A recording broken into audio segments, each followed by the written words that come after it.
Tell Me More podcast is being recorded on the lands of the Wurundjeri people of the Kulin Nation. We pay our respects to elders past and present and extend that respect to all Aboriginal and Torres Strait Islander cultures. This episode contains content that may be distressing to some listeners, including discussions about mental health and disordered eating. Please take care when listening. If you or someone you know are struggling with any of the topics discussed, please reach out to the Butterfly Foundation or Lifeline. Details are in our show notes. Welcome to Tell Me More, where we have conversations about the good, the bad, and the real. I'm your host, Olivia Molly Rogers. On the podcast today are two guys who've made it their mission to get people really talking about mental health. Ben and Mason are two of the founders of Speak and Share alongside their friend Nathan, a movement encouraging vulnerable and open conversations in schools, clubs, and communities across Australia. What started as a few mates checking in on each other has become something so much bigger, and today we are diving into the stories behind it. Ben and Mason, thanks so much for joining me. Thanks for having us. It's awesome to be here. Yeah, we're pumping a bit of Olivia Dean on the way up here, so we're fired up, ready to go. Yeah. And some Tell Me More too. And some Tell Me More, yeah. You don't have to lie, it's okay. No, we had it on. Olivia Dean is such a good option for a pump up, I feel. She's flying at the moment, Olivia Dean. You can't go wrong, yeah. Good for the mood. I would love for you to start. I don't know which one of you wants to go first, but tell me how you would describe yourself to a stranger. Well, listening to your potty on the way up, and I knew this question was coming. For myself, I would say very like family-based man. Like family means everything to me. In terms of myself as an individual, I'd like to think that I'm pretty hardworking, genuine, respectful, and probably loyal. I would hope that my friends would say about me. So I reckon I'd go with that. Definitely. I'd go with some of them, yeah. Some. That's pretty spot on. Yeah, I was thinking we're teachers by trade, so would like to think I'm approachable. Probably comes with a level of compassion for others as well. So something along those lines I think I'd go with. Nice. Yeah. What else are you more than just approachable? Come on. I said compassion. Kind, caring, what else? Yeah, that'll do me. Nice. That'll do me. Positive, joyful. Now, we met in Sydney. We did a workshop together talking about mental health, and it was awesome. I loved how open you both were. I might start with you, Mason, if you want to share. Have you ever had a difficult experience with your mental health, and what did that look like? Yeah, we preach in our programs and workshops that we do that in order to ask for vulnerability, it's fitting that we are vulnerable too. So the story I normally share in that is the passing of my cousin. So he unfortunately passed away in a workplace accident, so very sudden and unexpected. But the reason I touch on that is it's probably the first moment in my life that I needed to reach out to other people and put my hand up and say, actually, I don't really know how to navigate this by myself. So, yeah, that was mainly to family and to our extended family and to friends, and just asking, people would drop off a meal and how appreciative we were of that meal so that we didn't have to cook that night, and sitting around a bit more together, putting the phone away a little bit more. I think that was my first real experience of, hang on, this is actually really tough to handle and to deal with by myself. So what do I do? What does that look like? Who do I need to speak to? So that's How old were you when that happened? Yeah, that was 5 years ago now. Recent. So yeah, still in my 20s. But yeah, I mean, definitely had other things along the way, but that just stands out as a significant moment in my life that so unexpected, and we're a very close family. I don't have older brothers, so he was probably the closest brother to me in my life. So yeah, definitely a challenging period that I reflect back on thinking actually I did need help and I asked for it, and that's why I preach this message now. That's awesome. I'm so sorry about your cousin. Yeah, no, thank you. Yeah. I had a similar situation. I was really close to my cousin. He passed away when he was 18 and I was 17. And yeah, similarly, I'd never really experienced that kind of grief before. And I think there's something so challenging too about someone who is young losing their life, because it just feels so unfair. I think there's so much anger associated too, and it's That's really exactly hard. right. Yeah, if you've had a good innings and your time is up, then I think, you've lived your life and you've done things. But when it's unexpected and when it's early, that's a tough one to navigate. Definitely. So, yeah.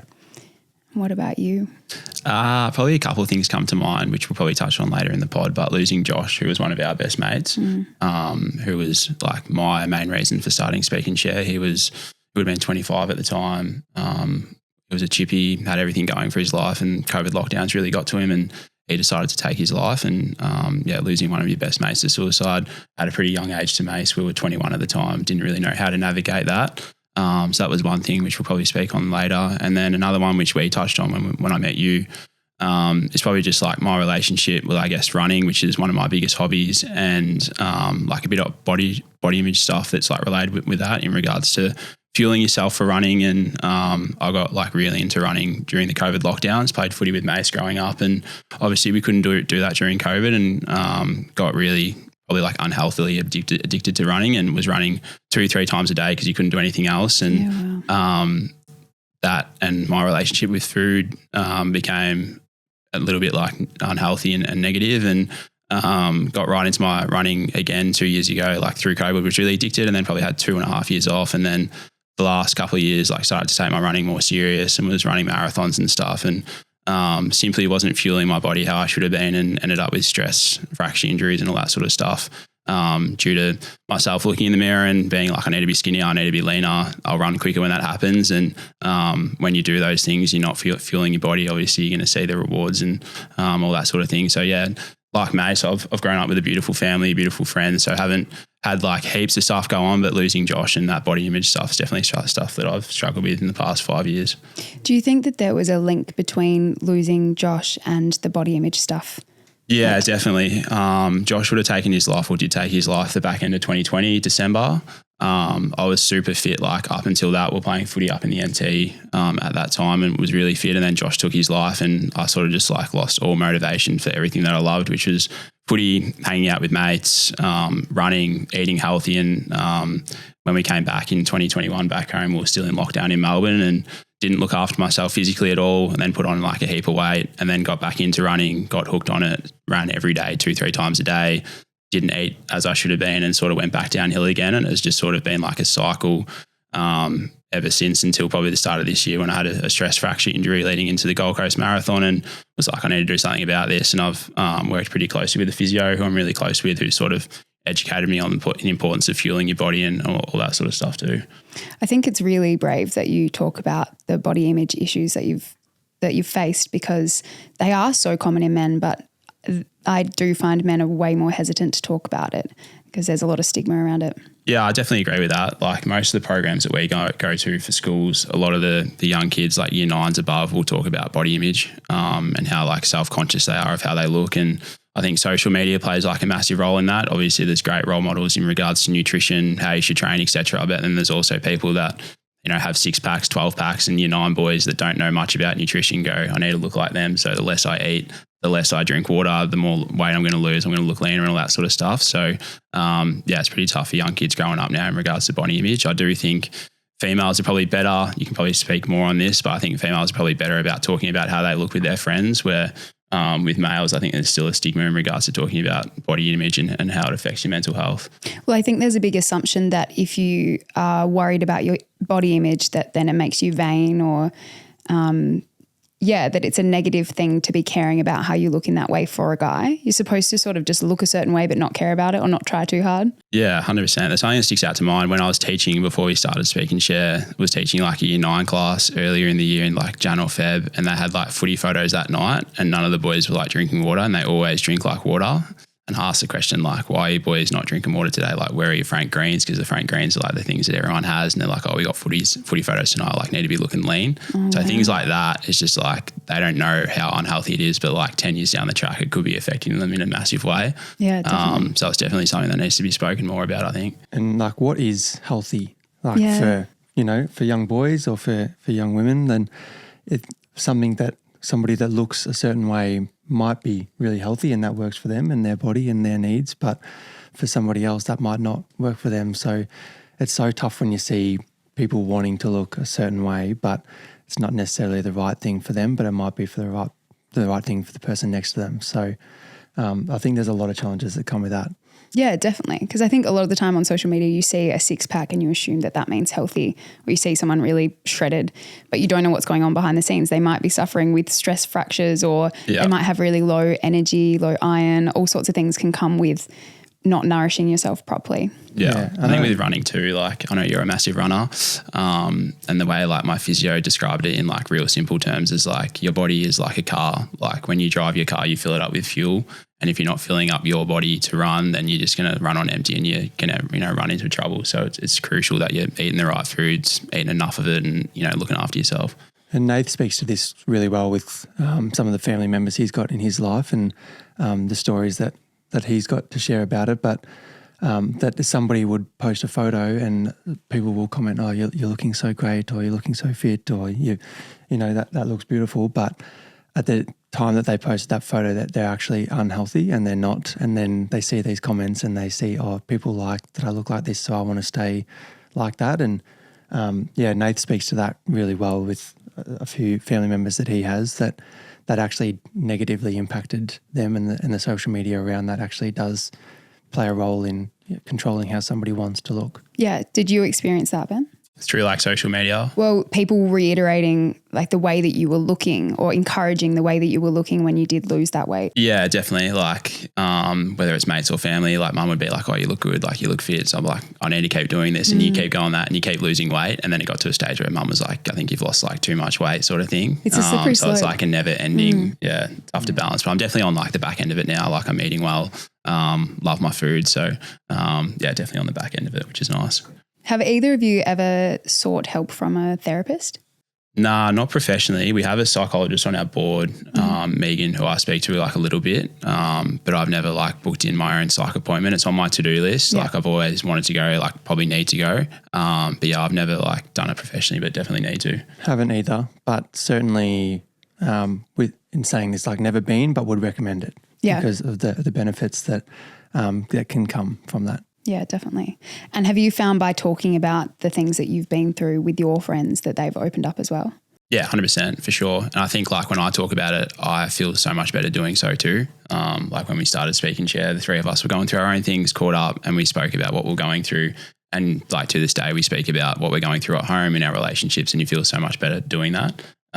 There's so many positives. Yeah, probably why I haven't been, because I've probably found those answers within friends and family. And if I wasn't, then that's probably the time where I would go. But especially even in my family, I've found just in this message that we like to put out and the role that we play in the community, the family has bought into that, and it's definitely noticeable. And I like to think that if there's ever anything going on, then we're a pretty open book. Yeah, that's great. So can you tell me how you started Speak and Share? Yeah, sure can. So it was 2020, around the COVID lockdown again. So the three of us were studying teaching at the time, escaped Victoria. We got organised to play footy up in the Northern Territory for Tiwi Bombers, which was cool.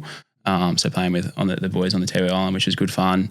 During that time, we were all flying. Like I was just about to finish uni. The boys were finishing uni the next year. I was doing my last placement up there, which was good fun. Going out as males do, like having a jolly time. And then towards the back end of that trip, I lost Josh, who was one of my best mates. Mace went through his own thing, and then Nate's parents split up around the same time. Being stereotypical males, didn't speak about how those issues were affecting us. And it probably wasn't until we got home, 2021, the start of 2021, we're all working at the same school as integration aides, and we all could tell that like the three of us were struggling independently. And then caught up for a walk and sort of put everything on the table and said, this is what I'm going through. May said, this is what I'm going through. Nate said the same, and felt a lot better in doing that. And then saw how much the kids at school were struggling with their mental health, the people we're playing footy with, our family, just the wider community, and sort of said like, we're about to finish teaching. Let's try and do something in the mental health space. Didn't really know what it was going to look like, and created an Instagram platform, and it sort of just grew from there. 4 years down the track now, we're a medium-sized charity. So we run programs in schools, sporting clubs and workplaces and community events, and we're all just about normalising the conversations surrounding mental health, and I guess providing a space where people can open up and, have these tougher conversations.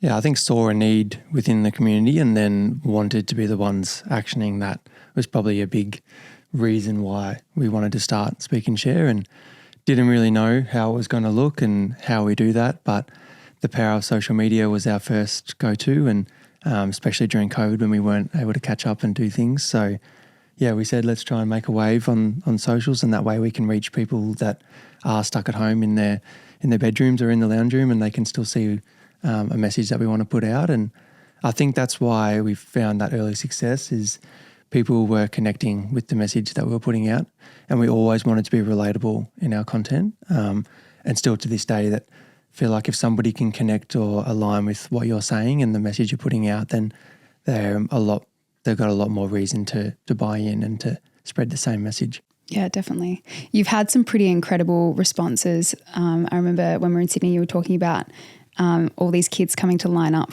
for the merch. Can you tell me about that? Yeah, merchandise was our first way to push our message. So we always say we recognise if somebody is wearing around the merchandise, then they're happy to promote what is our message that we can share. And majority of the time, that is our slogan: "A problem shared is a problem halved," and we truly believe in that.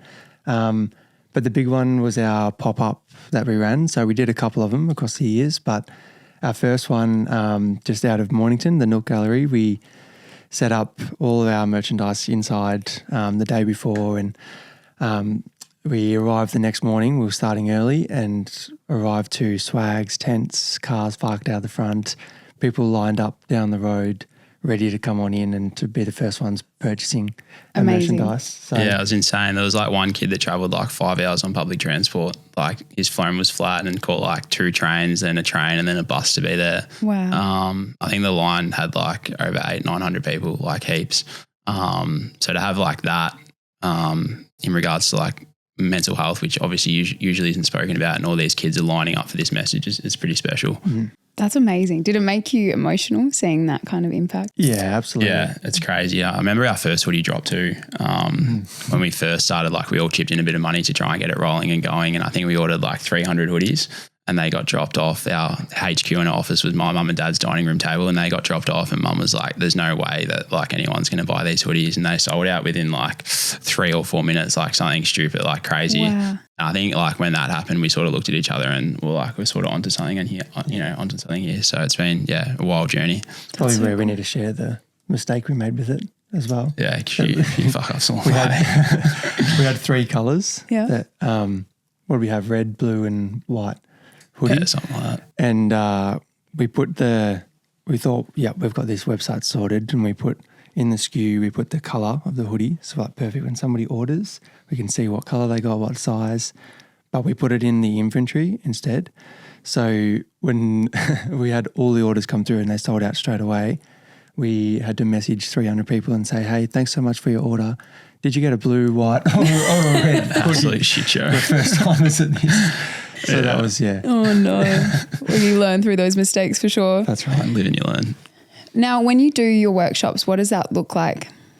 Yeah, we always start with an icebreaker. When people walk into the room and they hear a mental health charity, there is normally a bit of reserve that comes with that. So an icebreaker that is up and moving, a bit of fun, gets them, we normally do, one of the ones we do is a tarp where you stand on the tarp with 5 or 6 others and you need to fold that tarp and make it as small as you can. And the first time you do it, you're not allowed to talk compared to the second time that you are. And we highlight that tarp can represent a problem in our life. So the first time we're faced with that problem, we're not allowed to lean on those around us. We're not allowed to communicate with those compared to the second time around where we've been in this situation before. And how can we use those around us to make this problem smaller in our life? And we unpack how that looks. And then we go into our main activity, which is providing the opportunity, time and a space to have these serious conversations. And we normally do that in prompted questions because we find that if we can provide the prompts, then it starts the conversation for them. And normally it takes one person to buy into that first question and to maybe share something they haven't before.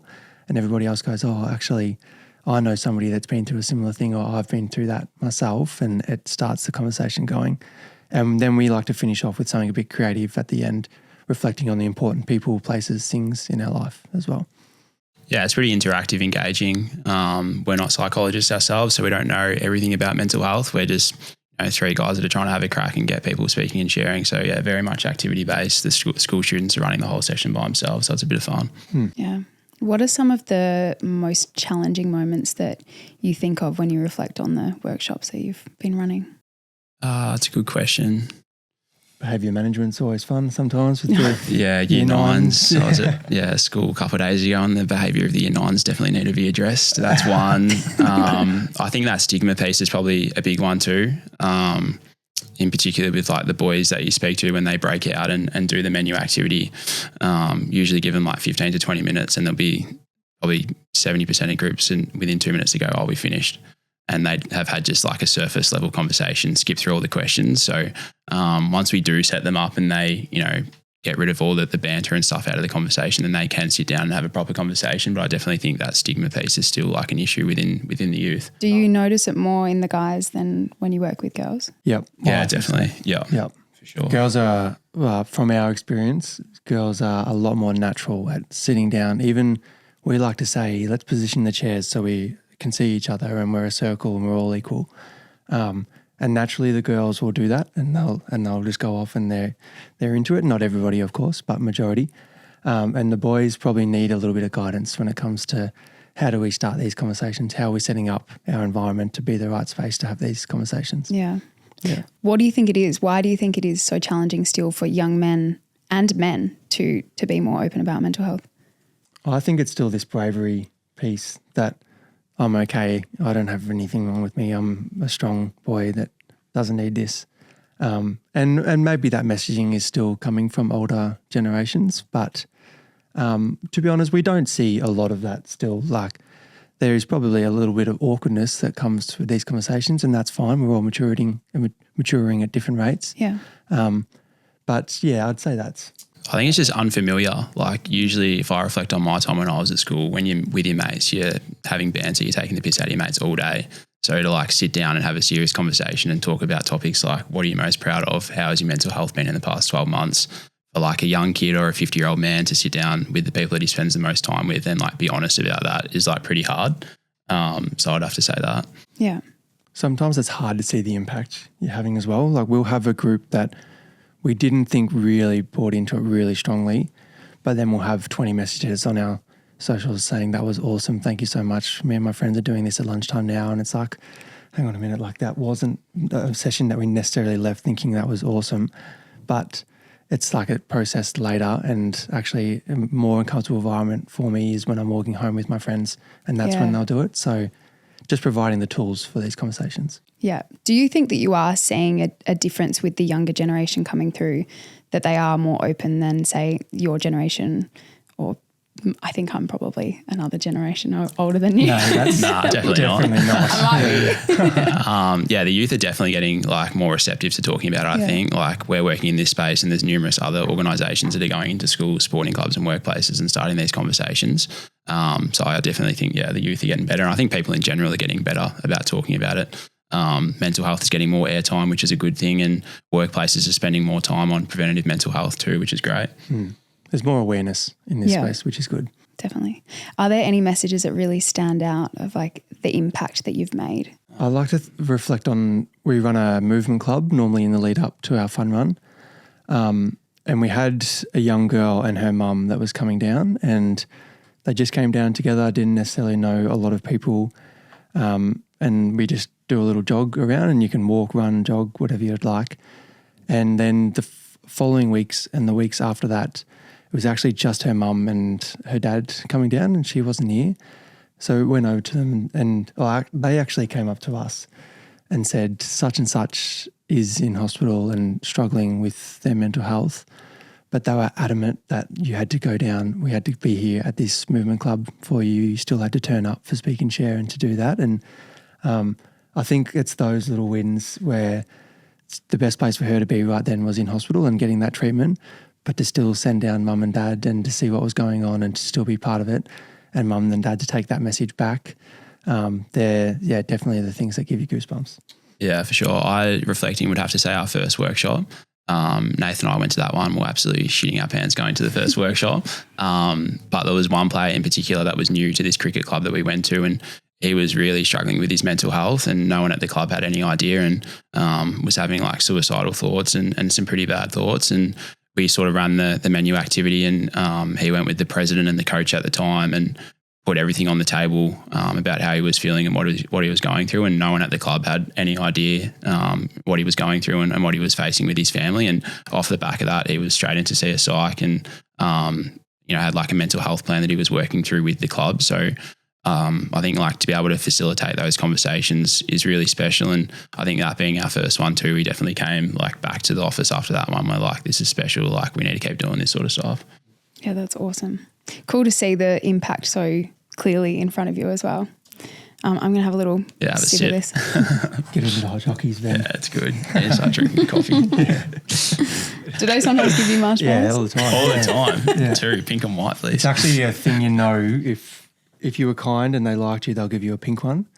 But if maybe, you weren't. That's not a thing. Then you get a white one. Yeah. That is a thing. That's bullshit. If you get a white marshmallow, Where'd you get that from? know you need to be kinder for the rest of the day. Just spitting out facts that are not true. When my nephew comes home from daycare, if he's like been a bit naughty that day, the staff will say to my sister, he made some sad choices. Yeah. Sad choices. So if you're getting the white, you made some sad choices. Yeah. Yeah, to look in the mirror. That must be across because my little nephew, he cut his hair and he's got a mullet now, and he looks like a little devil. And now because he looks like one, he is being a devil, and yet they do the same language, the sad choices at daycare. Is there something? I mean, you guys are teachers. Is there something in that with the language around not saying good and bad? I'm not teaching anymore, but you're still in the teaching game. Oh yeah, I don't say sad choice, so I'm not sure with that. Maybe it's an easier emotion to recognise. Maybe. Keeping obviously confidentiality in mind and their privacy, are there any stories that you can share with us of children you've worked with specifically and what they've been struggling with and how they've opened up to you? This is before I started speaking chair when I was teaching. Was doing CRT teaching on the peninsula, and it was health PE. We were talking about eating disorders, how it affects, the mental health of athletes in particular. And there was this one girl in the class that was super like engaged in the lesson, and she wouldn't usually say much. And I was like, oh, this is, a bit strange sort of thing. Like she's usually just sitting in the back, won't put her hand up and won't usually get involved. And after the class, she hung around and I was like, oh, like what's going on? Like you seem to really get involved in that class. And she broke down in tears and she's like, I've been in and out of hospital with eating disorders for so long. And for you to like shine a light on it and get like my classmates talking about the topic of eating disorders and, I guess to have that awareness with her classmates, like she truly appreciated. So that's one that came to mind straight away. Like still like keep in touch with her and send her messages and stuff. And she's looking after herself now. But she was like a runner growing up too, and probably similar to me, didn't fuel herself, ended up in like a hole that she struggled to get out of, and really struggled to talk about eating disorders and how it affected her mental health. So that's definitely one that sticks out. Not speaking chair related though. I think one for myself. And I know my mum works in school as well, so she's got similar stories, but finding sometimes what's classified as the naughty kid or the kid that causes a bit of trouble. The kid that makes sad choices. The kid that makes sad choices, and putting their energy towards something that will have a positive impact without them necessarily noticing. So what I mean by that is Mum would be a good one to speak about this, that she works with some students that have some challenges when it comes to being at school, and school might not be the perfect place for them while they're growing up, but putting their energy into maybe it is preaching this speak and share message and then using that other kids see them saying, oh, actually they are preaching a problem shared is a problem halved. Maybe they aren't this big scary bully that they see at school. So, and I've been the same. I work at a primary school, and sometimes we have kids that have this energy that they just need to use somewhere, and to a lot of teachers and other students, that is them being disruptive and being cheeky, but perhaps it's just finding something that they are passionate about. And a lot of the time people are really passionate about spreading a positive mental health message. So using their energy to do that, and then the ripple effect that has on people around them that, oh, hang on a minute, they're a bit cheeky, but they're spreading a message that it is cool to check in with your mates. Maybe that is something I will do. Yeah, that's so cool. The kids that play up, they like always have a reason for it. Like every program that we go to, whether it's, the naughty group, or there's always like once you sit down with them, there's stuff going on that they don't want to talk about, and that's why they're playing up and making choices that they probably wouldn't usually make. So it's definitely what I've seen. Yeah, definitely. Do you work closely with the teachers in implementing programs? Yeah, we have a board of how we develop our programs, and that has had a lot of input from different teachers and professionals across the field. But then when we go out to schools, we always like to, what's our leave behind? Is it the teacher doing this activity in a few weeks' time again with the students? And before we come setting up the right space, the right time for this conversation to take place, and making sure the teachers are involved in our session as well, because if we come in for our hour session, then we leave, is it just going to go back to we weren't here? But I think the teachers are the one that can continue to drive the message that we're putting out. Yeah, I think down the track too, we want to make like a program for teachers. Post-COVID, like teachers have been dramatically under the pump with workload and all that sort of thing. And they definitely struggle to like find time to look after themselves and with their students to have these conversations. So yeah, it's definitely something they want to look at down the track. Yeah, definitely. Do you find older teachers more challenging to get them on board with these kinds of conversations? Yeah, see, I would have always said yes, but there is always older teachers that have done it forever that surprise you and that are better than some of the younger teachers coming through. Yeah, I agree with that. Yeah, it's probably a majority more of older teachers that are becoming, it's almost time to finish up, and maybe the passion and the energy isn't there as much. But in saying that, there is always an older teacher at a school that will be maybe the older ways of coming up and greeting you and not being on the laptop or the phone while we're in our session and being active within the room.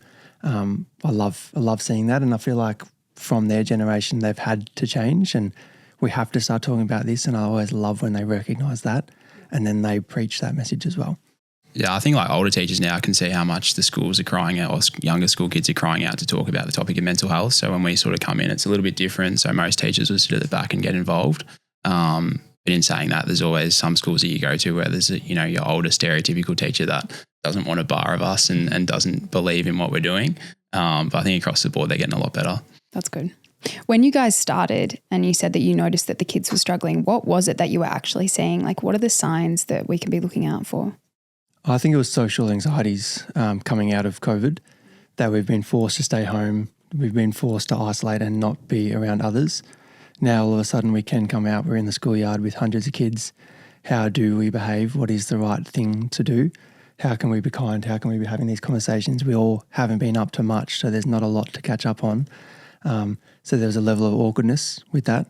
Even when it came to younger kids that for a couple of years of their life, they fall over and mum and dad was home with them to pick them up. But in the schoolyard, you fall over and you look up and nobody's there. How do you handle that situation? So I think the social anxiety is coming out of COVID. Yeah, definitely that. And just academically, kids obviously struggled. They were at home for 2 years trying to complete all their schoolwork. And as a teacher too, incredibly hard to educate 25 people with diverse needs through Microsoft Teams. So I think, academically, but bigger socially, kids just didn't know how to interact. And I think we still sort of see those flow-on effects from COVID. Yeah, definitely. I was working as a speech pathologist during COVID, and I would have one-on-ones with a kid on, a laptop. I don't know how you did it with multiple children, because these kids sometimes would just shut the laptop. I'd be like, cool, session's over. I'd have to call the mum and be like, can you set it back up? Because they just closed it. And I was working with a lot of children on the spectrum, and they would just say to me, I was bored. I'm like, okay, well, I know. You're like, it's so hard to come up with ways to keep the kids engaged and keep them learning and keep them caring when it was such a long period of and we're doing life. Doing the role like at the start of a lesson during COVID, and like all the kids would log on their computers, and then you'd do the role, like you'd get through the first 6 names that'll be there, and then be like, Jim, you there, Jim? No, go to the next name. Like, Tommy. Tommy's not with us. And you go like all these kids are just like running around the house like with their parents. Or when you do smaller breakout groups, and it's like everybody's got their camera on, but they've got like a bit of tape over the camera, so it's just, we're talking like a screen of black screens. Oh, yeah, it's tough. Or you got like one kid with their mic on and the mum's going like, get back to your desk, Tommy. Yeah. He's like obviously on the PlayStation or something. God, what a time. Thank God we're not dealing with that anymore. Yeah, thank God. What do you think, other than the social anxiety, what do you think the biggest impacts were post-COVID, and are you still seeing them now? I think like the amount of kids now, and probably their parents too, they're putting their hands up saying they've got learning difficulties and like your anxieties and mental health disorders off the back of COVID. I think like parents are spending so much time with their kids that they could see like if they were struggling with their learning or if they were struggling socially, and off the back of that, there's obviously more kids, seeing psychologists now, which is great. I think more people are talking about the topic of mental health, which is great. But I think with that also comes that we're learning that more people are struggling with it. So I'd have to say that. Yeah, I would say perhaps our strength and our resilience, I think, has been impacted. That if you have things going on, then it is absolutely important that you seek that help and that you speak to those people. But at the same time, you have to be strong yourself and you have to be resilient, and you have to want things for yourself. And if you get knocked down, then maybe there is a few times where you have to get yourself back up. And I feel like we lost that a little bit. And not everybody, of course, but yeah, there's definitely times where I think we need to be stronger and we need to drive ourselves forward. And then if things are still progressing, that's when we reach out to others. Yeah. How do you think we can do that though? Build up resilience in others? I think it's like working on your toolkit, like what you're good at, which is what we do in our workshop, like what makes you happy. Like in our sunflower drawing activity, kids will write down like 5 things they do to look after their mental health. And that question like stumps a lot of kids. They go, oh, I've got no idea. But by the end of the session, they've got like 5, 6 things that they do enjoy, whether it's going for a ride with a friend on an e-bike or going and kick the footy or, going to the movies socially and all that sort of thing. And I think having those things, they do them, they enjoy them, their self-efficacy goes up, they're going to like doing them. And then on the back of that, their mental health is going to improve. But I think, with like the use of ICT, kids are just like so lost on what they should be doing, what's good for your mental health and all that sort of thing. Yeah, I think that's a great question because that's what kids aren't recognizing. What are my strategies? What can I do? So we can absolutely tell you the things that we recommend, whether that's going for a run or going for a swim. But I guarantee if you sit down and you think about the things that you love and the things that look after your mental health yourself, that you're going to do them more than things that you're told to do or things that you need to try and give a go. Yeah. It's good that you're helping them connect that though. I think like a lot of us, even as adults, we do these things for ourselves, not consciously. Like we don't actually realize I'm not feeling the best, so I'm going to have a shower or have a bath or go to bed earlier. It's not, you're not necessarily thinking this is my mental health strategy. So I think when you ask a kid, they're thinking, oh, they're going to want me to answer this like really intense question with like really solid answers. It's not, they don't think it's going to be as basic as that. Yeah, that's exactly right. We always say you have to set the scene first and make yourself vulnerable and share what your strategies are, what you do to look after your mental health. And perhaps that might be an idea or two that gets them started on how they can find what works for them as well. To be fair, it's like not covered at school either. Like there's no like mental health subject or how to deal with your emotions at all. And I like reflect on my time at school. I didn't realize like or work out what made me happy until I was probably like 25, which was like 2 years ago. So when you're asking like a 15-year-old, like how do you look after yourself? Like they've got no idea. So I think it definitely needs to be touched on more within like the curriculum. Definitely. Is that something that you see yourselves building on and maybe helping schools to implement? Yeah, we're developing like our own lesson sequence at the moment. So we've got a primary school program that we'll launch next year, which is all about like emotional regulation. So what different emotions are and how you regulate them. With that will come like a wellbeing journal, which is a massive, I think it's like 40 something pages that the kids will work through for the rest of the year. And then that'll roll into a year 7 program, which is all about like change. Obviously you move to high schools. It's a massive change for the kids, talking about that, how it can affect you and how change is good. Year 9 is then on identity. What is identity? What are your strengths? What are your values? What do you value, etc. And then the year 11 one is future and relationships. So obviously like finishing school is a scary time for most people. Sort of let's talk about that. What's a healthy relationship? How can that help you with your mental health? And there's an array of sort of resources in between. So to this date, our workshops have been like pretty similar in regards to just like starting the conversation. But as of next year, they'll sort of be like in line with the curriculum, which we're pretty excited for. That's so good.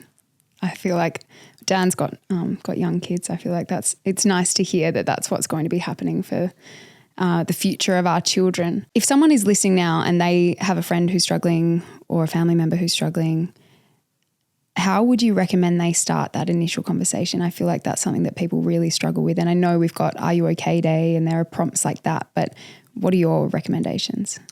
I always like to say the time and the space of how you start that conversation is super important. So if you know that somebody enjoys taking the dog for a walk or likes to get down to the beach, has a favourite coffee shop, then set up that environment right first. And perhaps it is like we sequence our workshops, it is an icebreaker. We're talking about other things first. But then as we've learnt in some of the study that we've done, being direct with your messaging, that I can see that you have changed or that your emotions aren't the way that you normally are at the moment. Is there something that's going on? And the continual check-in that we find that probably you probably won't get the answer that you want straight away. But being a broken record and continuing that same, I can tell that you are acting different, or the other day you did this and I noticed that was a little bit different. Just continuing to keep checking in, I think. Yeah, I think that honesty piece is massive. Whether it's, Mace, you've changed your behaviours in the past 3 months, like, I'm worried for you, and just be honest with them. And I think the biggest thing too is, if they do say they have been struggling, you don't have to have the answers. A lot of people come to us after workshops going, oh my God, my son's come to me with like these issues, I don't know how to deal with it. And that's fine. Like, all you have to be is a sounding board for someone to open up and express how they're feeling, and they'll definitely feel better in doing that. But then you can navigate them to the help they need. So I think a lot of people are scared to ask their mate, for them to then say back, I am actually struggling, for them to go, I don't know how to help you. But you don't have to have all the answers for their problems. Like, just be there as a sounding board and help them out. And we have a resource booklet that we provide at all of our programs. And in the back of that is all the support services that are available. And there are a lot of great organisations out there. And we like to say, familiarise yourself with the organisations that are out there in a time where you are going well and you think that you wouldn't need to call on them, for if there comes a time where perhaps you are struggling and you need that extra support, then you know who you can go to. And initially that might be a friend or a family member, but maybe we do need to go to a professional now, and being okay that I know where to go to access that.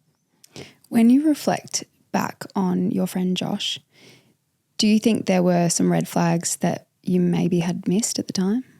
Oh, yeah, heaps. Yeah. Changing behaviours, like withdrawing from social events, social anxiety, self-efficacy was massively decreased. There was definitely a heap of things, but we were so young at the time. Like, you know, you just never think that your best friend is going to go and do that. And like, reflecting on that time now, if I had a friend that was in a similar boat to Josh now, I would know what to do and sort of how to navigate that. But because we were so young and you're so naive and you think like, oh, he's a little bit older than me, like he's a man sort of thing, he's never going to go and do that. And then it did happen. We're like, shit, like we need to sort of do something about this. But yeah, there was definitely like numerous red flags with Josh, I think. I think as well, like we always say, check in on your funny mate or your happy mate as well, because there's probably times where, oh, he seemed really good today, he must be going well. I probably don't need to send that message, or I don't need to do that phone call. But a lot of the time that can be a mask. And I think for a lot of young boys to be that cheeky one in the room or to be that character is maybe sometimes a little call to say, actually, I'm not being myself and I'm not okay. So just remembering that there is always somebody to check in with, no matter how they're behaving. Yeah, it's not always the quiet friend. We had an amazing guy on a few months ago, Ben West. He lost his brother to suicide, and Ben was 17, his brother was 15. And his brother was showing some signs at home, withdrawing, you know, spending more time in his room and not talking so much with his family. But he said that at school he was apparently still really with it, you know, always having conversations with his friends and seemed fine. So I feel like that's a really good point, that like they can be really putting on a front at school or in social environments, but then shutting down at home. So if you send that message checking in, you just don't know what's going to come from that. Yeah, I think the perfect example of that is within younger kids, within primary schools that I work in the wellbeing space. And at school, it's like they're, you know, the perfect student, and that they're holding everything together, and I've got to be a rock solid at school for my teachers, and I want to be doing the best thing. And when I get home, mum and dad, my siblings are my safe people. I can let my emotions go. I can be upset. And a lot of the work that I do with some parents and students is on if they are coming home and they are unleashing, that take that as a comfort thing, that you are their person that they are unleashing to, that if they're not doing that, then when are they going to do it? And they're not bottling up. So I think it's the same for us adults, that way we need to be strong at work. We need to be, when we're out in our social settings, we need to be having fun. But when we go home, let's find our person that if something did happen or something's occurred, then we need to be speaking about it, and knowing that if someone's coming to you with that, then that's an honour, and you can seek that help together. Definitely. What are some things that you guys do to look after your mental health when you're faced with so much? Yeah, mine's like screen-free time. We spend a lot of time, too much time on our phones and laptops. So I love putting the phone away, locking it in the car and going for a run. We're lucky where we live down on the peninsula. We've got some amazing spots to run. So been pretty heavily in like the trail running, so getting up in the hills out in the open air and getting running. And then socialising too, massive family and friends person. So love being around my mates and family. And if I am struggling, we'll go to mum or dad or my partner and get outside and have those conversations. Yeah, I've got a little golden retriever, Nala, that I'm obsessed with. So found a new love for going for a walk and going to the dog park, something that I wouldn't do unless I had a little dog with me. So that's a great way to start the day, or if you've had a long day to finish it at the park. Unconditional love from a dog. Oh, it's the best. At the best. And the other one for me is the same as Ben, socialising, that sometimes forcing yourself to do it, that if you know you're in a stinking mood or you've had a busy day, then maybe it is just sending a message, whether that be to your partner, to your friends, to your family, to let's go out for dinner tonight, something different, and let's break this mood that I'm in. Yeah. I definitely feel like it's the most important when you're feeling like it's the last thing you want to do, because it can switch your mood so much. And sometimes I think forcing yourself to be a bit happier and be nice to your friends or whoever you're seeing makes you feel better by default. Yeah, and just doing something. Like, I'm a big believer that if you have had a big day or busy day or you're tired or something, then doing something for the way that you are feeling. Yeah. That if you've had a shocking day at work, then what are you going to do when you get home? Instead of sitting on the couch on your phone, maybe go out and reset that mind of yours. Now what do you do? What do I do? Yeah. Running. I do love running, but I was injured when I saw you guys the first time. I'd been injured for a couple of months, and that was pretty tricky to navigate when you are suddenly not able to do the thing that helps so much. So I had to find other ways. So I tried to get into walking. I found it, like, without a dog, I find it quite boring. Tough. Super boring. I'd keep looking at my watch, like, am I there yet? Have I done enough steps? So that wasn't for me. I really like reading, listening to a podcast. I do think walking, if I'm actually listening to something that I'm really engaged in, that helps. And getting outside. There's something so grounding about being out in nature. I think even if the weather's not great, just getting out, getting some fresh air is really helpful. Yeah, definitely. Yeah, definitely agree. Walking's overrated. Oh, and also getting off my phone. What you said about having screen-free time, like doom scrolling, you can feel a change, I think, as you're doing it. And if you pay attention to it, it's very obvious. On that, what do you think we can do about young people with social media? I feel like it is such a concerning thing. It's got its pros and cons. Yeah. It's like most podcasts that we go on, they'll ask that question. It's great in regards to research, accessibility. You can learn anything about anything within like a click of a finger.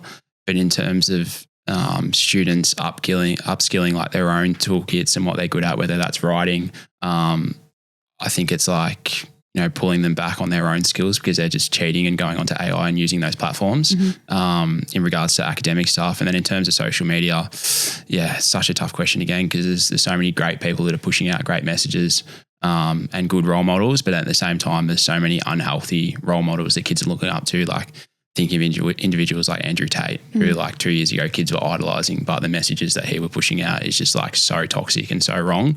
So yeah, it's a tough question.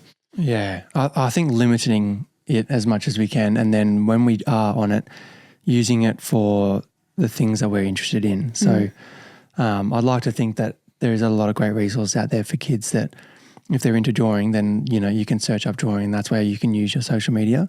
But I think the common saying of not believing everything that you see is more relevant than ever, especially with AI and some of these people out here that on social media that do unfortunately use it for the wrong reasons. So just knowing that, don't believe everything that you see, and try and use your time on socials to advance your things that you're interested in.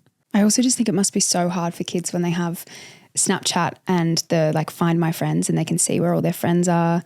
Like, that would have killed me as a teenager, seeing, sometimes you would find out that you weren't invited to something, but they can literally see in real time when all their friends are somewhere and they're not invited. That must be so hard. Oh, it's super unhealthy. Even my sister, she's like 21 and she'll go into like Snap Maps to see where her mates are. I'm like, well, you don't need to know like where your friends are 24/7. Neighbours across the road that are younger girls too, like they just don't need to know that. And same with like running too. I think a lot of kids have like Garmin's now and Strava, and they're giving people kudos and they're like year 7 or 8. I'm like, you don't need to be doing that. Just go out, go for a run. And it's another way to compare yourselves. Yeah, I comparison. think you were talking about, I think when I first met you, maybe not today, but when you were getting into that sort of slippery slope of obsessing over your body and running, it's like you run a good run or what feels like a good run, but then you put it on Strava and you look at someone else's and their pace is faster than yours. And then you're like, oh, I should have pushed myself harder. And rather than being this thing that's enjoyable and good for your mental health, it suddenly flips into just another way to compare yourself. 100%. You just go down an absolute rabbit hole. Yeah.